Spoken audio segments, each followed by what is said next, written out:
Good morning mga katoto. Andito tayo ngayon sa Old Sinaya. Dahil panay ang ulan kaya papalitan na rin ng coil at saka spark plug. Isang spark plug yung may sira. So, dahil nga sa panay ang ulan, pina-bleed ko na rin yung brake ko para sigurado. Habang hinihintay na rin yung pyesa.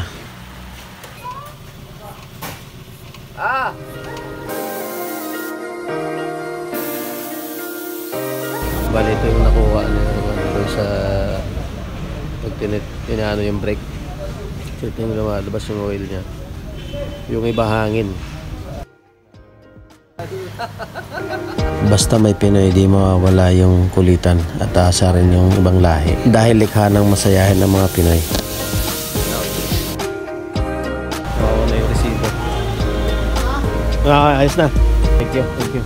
Salamat kay Bossing. Thank you. Sige. Kaya natin sila kabayan. Shout out mga kabayan!